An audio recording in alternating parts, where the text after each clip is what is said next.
नमस्कार दोस्तों, मैं विकास शाक्य एक बार फिर से आप सबका स्वागत करता हूं अपने चैनल पर और आज हम देखने जा रहे हैं मनुस्मृति का अगला भाग। तो मनुस्मृति में पिछले वीडियो में जो हमने पढ़ा था उसको मैं एक बार आपको फिर से समझा दूं। हमने देखा था कि मनुस्मृति में हमने समझा था कि जो युग साइकिल है वो कैसे चलता है। हम यहाँ से शुरू होते हैं एक सर्कुलर पाथ पे हमारा हमारा एक वृत्ताकार पाथ पे हमारा सोलर सिस्टम यानी जो सौर मंडल है वो घूमता है। हम पहले विष्णु नाभि के नजदीक होते हैं। विष्णु नाभि उस जगह को कहते हैं जहां पे पूरा ज्ञान केंद्रित है। जब हम उसके पास होते हैं और उस समय हम पैदा होते हैं तो हमें अपने आप से अपने भीतर ज्ञान महसूस होता है। हमें जो चीजें आज पढ़ पढ़ के समझनी पड़ रही हैं वो इतनी मेहनत नहीं करनी पड़ती है, इतना अभ्यास नहीं करना पड़ता, वो हमारे भीतर खुद से होता है। तो उस समय को सतयुग कहा जाता है। उस समय वही आत्माएं ही जन्म लेती हैं जो इस लायक होती हैं कि इतनी पवित्र हों। इसलिए उन आत्माओं के जन्म लेने लायक समय यही होता है, सतयुग। तो सतयुग यहाँ से यहाँ तक चलता है जो कि करीब कुल मिलाकर के 4,800 वर्षों का होता है। जो आपने पढ़ा है 17,28,000 वर्ष का, उतना नहीं होता। ये 4,800 वर्षों का होता है। ये मनु संहिता में बताया गया है। अगर आज की तारीख में भी आप देखें, अगर आप समझने की कोशिश करें, तो अगर मान लीजिए कि त्रेता युग करीब 12,96,000 वर्ष का था, तो 12,96,000 वर्ष में तो पत्थर क्या आपके मिट्टी विट्टी और जितनी भी जगहें हैं ये सब गायब हो जाती हैं, गल जाती हैं। लेकिन अगर कोई चीज 7 या 8 हजार साल पुरानी हो तो अभी भी स्थिर रह सकती है। जैसे अयोध्या में जो कुछ है वो अभी भी दिखता है, मथुरा में जो कुछ है अभी भी दिखता है। लेकिन अगर आप 2-3 लाख साल आगे की बात करो, ज्यादा लंबी नहीं, 12 लाख की तो बहुत बड़ी बात है। अगर आप 2-3 लाख साल के बाद की बात करो तो हो सकता है कि जैसा मथुरा आज है वैसा रही ना जाए, बिल्कुल बदल जाएगा, गायब ही हो जाएगा। हो सकता है कि उसके रूप रंग बदल जाएं। हो सकता है भगवान कृष्ण की पूजा तो होती रहेगी, लेकिन वहां का जो रंग रूप है, उस जगह पे जो व्यवस्थाएं हैं वो बदल जाएंगी। तो जिस रूप में आज की डेट में उपस्थित है, 7-8 हजार साल में इतना परिवर्तन नहीं आता। तो ये जो व्याख्या है मनुस्मृति में की गई है युगों की, वो व्याख्या जो है वो भी एक व्याख्या है। वो उसको भी अगर आप देखें तो एक काफी नजदीक लगती है। जो हमारे पास सबूत मौजूद हैं राम जी के अयोध्या के या फिर कृष्ण जी के मथुरा के, वो जो सबूत हैं वो भी काफी ऐसे लगते हैं कि हाँ, इस व्याख्या के अनुसार वो सही बैठते हैं। इतने समय में ये जाएंगे नहीं। लेकिन अगर आप 17,28,000 सालों की बात करें तो उतने समय में तो बहुत कुछ बदल जाता है संसार में। ठीक है, 4 साल अपने घर ना जाओ, गांव ना जाओ, तो वहां पता नहीं क्या क्या बदल जाता है। ये तो लाखों सालों की बात हो रही है। तो यहाँ पे 4,800 वर्ष होते हैं उसके सतयुग के। उसके बाद होते हैं जैसे जैसे आप त्रेता की ओर बढ़ते हो, जैसे जैसे सोलर सिस्टम आगे बढ़ता है, वैसे वैसे ज्ञान गायब होने लगता है। आप त्रेता में आते हो, त्रेता से आगे जब आप द्वापर में आते हो तो और ज्ञान कम हो जाता है। त्रेता में आपके पास चुंबक का ज्ञान रहता है, द्वापर में आपके पास चुंबक का ज्ञान छोड़ करके आपके पास केवल किसका ज्ञान रह जाता है? विद्युत का, जो इलेक्ट्रिसिटी है उसका ज्ञान रह जाता है। आज का जो समय है ना, ये चढ़ता हुआ द्वापर युग है। ये कलयुग नहीं है, ये चढ़ता हुआ द्वापर युग है। जैसे उतरते हुए द्वापर युग में महाभारत हुई थी, तो अब अगर उल्टे चल रहे हो तो चढ़ते हुए द्वापर युग में महाभारत होगी। जैसे ये द्वापर था, ये द्वापर यहाँ खत्म हुआ। द्वापर जब खत्म हुआ तो यहाँ पे महाभारत हुई थी। अब यहाँ पे जब आप नीचे आते हैं तो ये कलयुग का आखिरी बिंदु है। ये बिल्कुल पीक पॉइंट है जहां पे दूर होते हैं हम लोग बिल्कुल। यहां से हमने ऊपर चढ़ना शुरू किया है और आज हम यहाँ हैं, द्वापर के ठीक सामने है। दोबारा उल्टे चक्कर में द्वापर शुरू हो गया है। गुणों के आधार पर युग का निर्धारण होता है। आप इधर की ओर बढ़ रहे हो, वापस ऊपर की ओर जा रहे हो, तो ये सतयुग तो नहीं है, क्योंकि यहां पर तो द्वापर जैसी स्थिति है, द्वापर जैसी बुद्धि है। तो इसलिए हम जो है विद्युत के बारे में जानते भी हैं, बिजली का आविष्कार हो चुका है, लेकिन चुंबक के बारे में अभी भी जानना बाकी है। इसलिए चुंबक के बारे में 4,099 से त्रेता युग शुरू होगा, 4,100 से त्रेता युग शुरू हो जाएगा। वहां पे आप चुंबक के बारे में नई नई चीजें जान जाएंगे। लेकिन अभी अभी बिजली की वजह से कंप्यूटर, ये सारी चीजें सब आती रहेंगी। हमें लग रहा है कि कंप्यूटर आ गया तो बहुत बड़ी चीज आ गई, नहीं, आगे और भी चीजें आएंगी। आगे ऐसी चीजें आएंगी जहां पे आपको चीजों की जरूरत ही नहीं पड़ेगी, बिना चीजें हाथ में हुए आप चीजें कर सकते हो।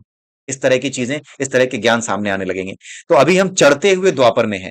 क्योंकि हम चढ़ते हुए द्वापर में हैं, तो अगर आप ध्यान से देखो, अगर यहाँ पे कोई चीज उतरते हुए द्वापर में हुई थी और अगर आप उल्टा जा रहे हो, तो वैसी ही कोई चीज चढ़ते हुए द्वापर में होगी। जैसे उतरते हुए द्वापर में महाभारत हुई थी, तो ये चढ़ता हुआ द्वापर है। तो चढ़ते हुए द्वापर में जो पहला विश्व युद्ध था वो हो चुका है, दूसरा विश्व युद्ध था वो हो चुका है। चढ़ते हुए जैसे महाभारत जब हुई थी, तो उतरते हुए द्वापर में क्या हुआ था? पहले हुई थी महाभारत, जब भगवान जब पूरी के पूरी द्वापर के खत्म होने के 39 साल रह गए थे, तब हुई थी। उसके बाद जब पूरे के पूरे द्वापर खत्म होने के 16 साल रह गए थे या 15 साल रह गए थे, तब क्या हुआ था? तब हुआ था आपका तब आपका हुआ था भगवान कृष्ण के जो उनका जो खानदान था वही आपस में लड़के समाप्त हो गया था। तो जब आप उल्टे चलेंगे, अगर आप वैसे आ रहे हैं तो पहले महाभारत है, फिर भगवान कृष्ण के खानदान की दिक्कत है, वहां पे प्रॉब्लम हुई है, वहां पे लड़ाई हुई है। लेकिन अगर आप उल्टा चलें तो पहले भगवान कृष्ण के खानदान की लड़ाई हो गई, जो महाभारत से छोटी थी, लेकिन उसके बाद फिर महाभारत हो गई। उसी तरीके से जब आप चढ़ते हुए द्वापर में जाते हो, तो 1914 में, क्योंकि 1899 में आपका कलयुग खत्म हो गया था। उसके उसमें अगर आप जोड़ें 15 साल, उल्टा चल रहे हैं ना, तो 15 साल जोड़िए, क्या आता है? 1914 आता है। तो 1914 में पहला विश्व युद्ध हुआ था, जिसकी तुलना आप भगवान कृष्ण के घर में जो लड़ाई हुई थी उससे कर सकते हैं। उसके बाद आप आगे आइए। अब देखिए, 1899 में पहला वो खत्म हुआ था, अब कलयुग खत्म हो गया था। उसके बाद आप जोड़िए 39, तो कितना हो गया? ये आपका आता है करीब 1938। ठीक है, 1938 39 में दूसरा विश्व युद्ध शुरू हो गया था। इतिहास पढ़ा है आपने? दूसरा विश्व युद्ध, ये इसकी तुलना आप किससे कर सकते हैं? महाभारत से। इस युद्ध में क्या चला था? एटम बम चला था इस युद्ध में। तो क्या हुआ? ये जो इस युद्ध में एटम बम चला था, इससे बहुत बड़ा विनाश हुआ था। ऐसा विनाश जो कि महाभारत के समय ब्रह्मास्त्र चलने से हो सकता था, लेकिन यहां पर ब्रह्मास्त्र तो नहीं, लेकिन ब्रह्मास्त्र से छोटा एक जो है परमाणु बम चल गया। उस वजह से विनाश हुआ और वहां से युद्ध रुक गया। अब जरा देखिए, जिस समय महाभारत कराई गई थी तब भगवान कृष्ण थे 89 साल के। अब 1939 में आप 89 जोड़िए। ठीक है, कितना आएगा? 2028। 2028 यानी कि अगर हम उल्टा चल रहे हैं तो भगवान कृष्ण के पैदा होने का समय कौन सा होगा? 2028 होगा। उसकी तुलना आप कर सकते हैं उस समय की, जिस समय भगवान कृष्ण पैदा हुए थे। तो 2028 यानी 4 साल बाद। 4 साल बाद जो समय होगा, ये वो समय होगा जो भगवान कृष्ण के पैदा होने के समय जैसा माहौल था, उस माहौल का समय होगा। ऐसा नहीं कि कोई पैदा होगा, हो सकता है, मुझे नहीं पता, लेकिन वैसा माहौल होगा, ये है। तो ये जो 2028 का समय है, उस समय वैसा माहौल होगा। और एक चीज और है, भगवान कृष्ण जब पैदा हुए थे तो पैदा होने के बाद 6 सालों तक व्यक्तिगत रूप से अपने व्यक्तिगत शत्रुओं का नाश किया था। जैसे कभी पूतना आई, कभी सकटासुर आया, कभी ब्रिकासुर आया, कभी कोई आया, कभी कोई आया, कभी धेनुकासुर आया। इन सबको 6 साल की उम्र होते होते उन्होंने मार दिया। अब जरा 2028 में पीछे चलिए, 2022 में आइए। 2022 से अगर आप इस संसार को देखें तो व्यक्तिगत लड़ाइयां शुरू हो चुकी हैं। 2022 में रूस यूक्रेन आपस में बहुत बड़ा युद्ध नहीं हो रहा कि सब इकट्ठे होकर एक दूसरे को मारें। ये वो हालत है जहां पे भगवान कृष्ण ने व्यक्तिगत रूप से अपने शत्रु मारे थे। तो इसी तरीके से 2022 से व्यक्तिगत रूप से आपसी लड़ाइयां शुरू हो चुकी हैं।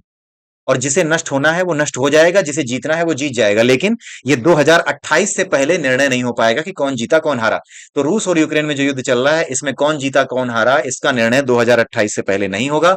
हमारे आसपास के देश जितने भी हैं, इनमें जितनी भी समस्याएं हो रही हैं, भारत को बर्बाद करने के लिए जो देश आपस में देख रहे हैं कि हाँ चलो भारत पे भी कुछ किया जाए, ये सारी चीजें भी डिस्टर्ब करेंगी, 2028 तक डिस्टर्ब करेंगी। 2028 वो समय होगा, वो माहौल होगा जब भगवान कृष्ण ने जन्म लिया था। उसके बाद जब आप और आगे जाएंगे, जब भगवान कृष्ण से पैदा होने के पहले का समय था, जिस समय चीजें बिगड़ रही थी, उल्टा जब आप चलेंगे ना, वो हम उल्टा चल रहे हैं, क्योंकि वहां तो सीधा था। अब ये जब हम जा रहे हैं ऊपर की ओर तो उल्टा हो गया ना। जो वहां बाद में हुआ था अब यहाँ पहले होगा, क्योंकि इसकी मिरर इमेज है इस सामने। तो जब आप ऊपर जाओगे 2032 की तरफ, 2032 की तरफ जाओगे तो धीरे धीरे पीछे उस समय की तरफ जाओगे जब चीजें बिगड़ी हुई थी, लेकिन और पीछे जाओगे तो चीजें सुधरी हुई थी। तब साधु संत अच्छे से रह सकते थे, कंस उनको परेशान नहीं करता था, राक्षस ज्यादा तंग नहीं करते थे, सब व्यवस्थाएं सही थी। तो जैसे जैसे आप 2032 से 2038 की तरफ जाओगे, 2038 के समय जब हम लोगों के भी इस दुनिया से जाने का लगभग समय आ जाएगा, तो जाकर के इस संसार में शांति आ पाएगी। मतलब हमें इस दुनिया की भसड़ में ही जीना है।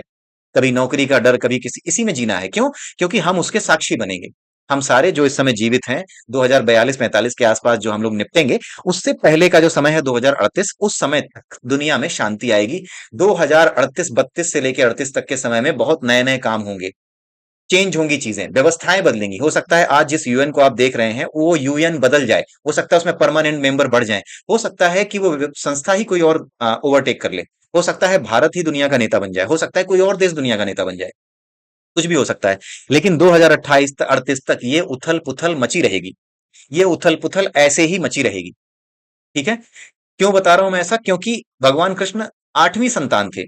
तो आप जरा 2028 से आगे तक आइए, 2036 होता है जहां से उनके भाइयों को मारना शुरू किया गया था। और उसके पहले जब तक स्थिति सही थी, प्रेम भाव था चचेरी बहन के प्रति कंस का, सब कुछ ठीक चल रहा था, तब तक की स्थिति आएगी 2038 तक आते आते। लेकिन 2036 तक कोई ना कोई एक आध घटना हर साल बहुत बड़ी होगी जो पूरे संसार को दहलाएगी। हालांकि बड़े युद्ध नहीं होंगे, लेकिन हाँ, बुरा लगेगा कि ये क्यों हुआ। ठीक है? तो ये मैं जो बता रहा हूं आपको, ये यहां पे कहीं मनुस्मृति में ये चीज नहीं लिखी है। ये मेरा अपना एनालिसिस है, मेरा अपना, कह सकते हो आप इसको, मेरा अपना। एक मिनट, जरा मैं इसको सही कर दूं, इसने नाटक दिखा दिया। ठीक है, तो ये मेरा अपना एक व्याख्यान है, मेरी अपनी व्याख्या है। तो कुल मिला के मैं कहना ये चाह रहा हूं कि ये गलत भी हो सकता है, जो मैं आपको बता रहा हूं ये गलत भी हो सकता है। मैंने केवल व्याख्या की है, ये मनुस्मृति में नहीं लिखा है। ठीक है, मैंने केवल अपने जो है पढ़ने के बाद जो व्याख्या की है कि भविष्यवाणियां पुराने समय में लोग कैसे करते थे। अगर आप पुराणों को पढ़ चुके हैं ना, पुराण जानते हैं, तो पुराणों में एक चीज लिखी होती है कि इस मनवंतर में, इस युग में, इस खानदान में, इस जगह पे ये पैदा हुआ था, इसने ये लड़ाइयां लड़ी, इस समय ये समस्या थी। अगर आप उसको ध्यान से पढ़ते हैं और आज के समय के साथ आप तुलना कर पाते हैं, तो आप कोई भी व्याख्या कीजिए, आप उसकी भविष्यवाणी करने की कोशिश कीजिए कि ऐसा होगा, बहुत कुछ आपको सच मिलेगा। ये मैं आपको बताना चाह रहा हूँ। ठीक है, तो ये चीज है। तो ये गलत भी हो सकती है, हो सकता है मैं पूरी तरह से गलत साबित हो जाऊं, लेकिन अभी तक जो देखा हमने 2022-22 वो पूरी व्याख्या के साथ सही दिख रहा है। ठीक है, तो ये मेरी अपनी व्याख्या है, इसका सही और गलत होने से किसी किताब से नहीं उठाई है। ये सही भी हो सकती है, गलत भी हो सकती है। मैं गलत होऊंगा या सही होऊंगा कोई दिक्कत नहीं है। मैं केवल अपने विचार रख रहा हूं, क्योंकि एक तरीके से सोचने का एक तरीका ये भी हो सकता है, वो बता रहा हूं, हो सकता है गलत। ठीक है, तो आइए देखते हैं मनुस्मृति में बाकी के श्लोकों में क्या कहा जा रहा है। यहां पे तो हमने युगों की बात समझी। ये युग जब 1000 साल, 1000 बार, यानी कि चारों युग जब 1000 बार बीत जाते हैं, तब ब्रह्मा का एक दिन पूरा होता है। ठीक है, चार युग जब 1000 साल बाद ऐसे ये पूरा चक्कर लगा लेते हैं ना, ये चक्कर घिन्नी में घूमते रहते हैं, 1000 साल बाद जब ये चारों युग घूम जाते हैं, तब जाकर के ब्रह्मा का एक दिन पूरा होता है। जब एक दिन पूरा होता है, तो उसके बाद ये पूरी सृष्टि अपने आप में गायब हो जाती है। ऐसा नहीं कि हम सब मर मरा जाएंगे, अचानक से हम पता नहीं कर पाएंगे कि हम कहाँ हैं, हम गायब ही हो जाएंगे। जैसे सो करके उठते हो तो नींद में कहाँ थे पता नहीं चलता ना, वैसा ही हमें पता नहीं चलेगा कि हम कहाँ गए थे। अचानक से जब ब्रह्मा का वो पूरी रात खत्म होगी, जितनी बड़ा दिन होता है ना उतनी बड़ी रात होती है ब्रह्मा की, तो जब वो रात हो खत्म होगी ब्रह्मा की, यानी वो समय काल जब खत्म होगा, तो उसके बाद क्या होगा, अचानक से आप जागोगे, अचानक से जहां से आप छोड़ के गए थे वहीं से आप वापस शुरू हो जाओगे। जब आप वापस शुरू हो जाओगे तो आपको पता नहीं चलेगा कि कहाँ थे। जैसे रात को सोने का कितना लंबा समय था, आप ये थोड़ी सोचते हो अरे बाप रे 4 घंटे हो गए अब उठ जाता हूँ। आप नहीं सोचते कि 4 घंटे उठ जाता हूँ, ये उठाया जाता है आपको, ये प्रकृति आपको उठाती है। आप नहीं उठते कि अरे बाप रे 5 घंटे हो गए अब उठो नींद से ना, ये कभी किया है? कभी नहीं किया है। बाहर घंटी बजती है तो भले जग जाओ। ठीक है, ये सब करते हैं हम, लेकिन वैसा नहीं होता कि हम सोते समय सोए अब बहुत हो गया सोना उठो, ये नहीं करते, हम कभी नहीं कर पाते। अचानक से ये प्रकृति ही हमें उठा देती है। हमारी इंद्रियां जब संतुष्ट हो जाती हैं कि हाँ ठीक है अब हो गई, राहत मिल गई, तो अपने आप ये प्रकृति अपने आप हमें उठा देती है, इस नेचर के द्वारा उठाया जाता है। उसी तरीके से आपको पता ही नहीं चलेगा कि कितना समय बीत गया, और आपको लगेगा कि शायद कुछ झटका सा था। कुछ लोगों को अनुभव होगा, कुछ को अनुभव नहीं भी होगा, और अचानक से आपको लगेगा कि अगला समय वापस शुरू हो गया, पता ही नहीं चलेगा। ठीक है, ये होता है। तो आइए देखते हैं अब बाकी के जो श्लोक हैं जो इसमें दिए हुए हैं। Let me open. ठीक है, यहाँ पे बस मैं पढ़ दे रहा हूं, कुछ समझने लायक इसमें ज्यादा नहीं है। 1000 युग का ब्रह्मा का पुण्य दिन और उतनी ही रात्रि है। उस रात्रि के अंत में ब्रह्मा सोकर जागता है और अपने मन को सृष्टि में प्रेरित करता है। यानी जब वो जागते हैं तो वापस ये सृष्टि उत्पन्न होना शुरू होती है, जहां से छोड़ा था वहीं से वापस ये फैला दी जाती है। ठीक है, परमात्मा की इच्छा से प्रेरित मन सृष्टि को विकृत करता है। विकृत यानी उसमें तरह तरह के गुण डालता है, पॉजिटिव नेगेटिव चार्जेस पैदा होते हैं, मैग्नेटिज्म पैदा होता है, उस मैग्नेटिज्म की वजह से दो पोल्स बनते हैं, ये बाइपोलर वर्ल्ड बनता है, द्वैत प्रकट होता है अद्वैत से। ठीक है, मन से आकाश पैदा होता है जिसका गुण है शब्द। जब आकाश पैदा होता है तो उसमें केवल और केवल एक चीज हो सकती है, शब्द। इस आकाश में केवल जब कुछ भी ना हो तो केवल एक चीज का अस्तित्व रह सकता है, शब्द। क्योंकि जब हम नहीं थे तब भी ये आकाश बहुत जोर से आवाज करता था, यहाँ पे बारिश होती थी, इस आकाश में आवाजें थी जब हम पैदा नहीं हुए थे तब भी, क्योंकि हमारी आवाज से थोड़ी ये ब्रह्मांड है। इस ब्रह्मांड में तरह तरह की ध्वनियां हैं, वो आकाश के अंदर है, वो पहले से है, हमारे होने से पहले से, हमेशा से है। जैसे ही आकाश तत्व बना वैसे ही शब्द आ गया, शब्द उसका गुण है। उसके बाद आकाश के विकार से यानी आकाश के बन जाने से गंध को धारण करने वाला पवित्र वायु उत्पन्न हुआ। उसके बाद वायु उत्पन्न हुई, आकाश बना तो आकाश को भरने के लिए वायु आई। ये सब चीजें हमने पहले डिस्कस की हुई हैं, इसका जो एक्सप्लेनेशन है उसमें भी है द होली साइंस में, इसलिए मैं इसको यहाँ पे ज्यादा दोबारा रिपीट नहीं करने वाला। पवित्र वायु आई, उसका गुण क्या है, स्पर्श। हवा का गुण क्या है, स्पर्श। हवा का अनुभव कैसे होता है, स्पर्श से। अगर आपका पंखा चल रहा है तो आपको पंखे की हवा स्पर्श कर रही है, तब आपको पता लग रहा है कि हाँ हवा है। तो वायु का जो गुण है वो स्पर्श है, वो स्पर्श करती है।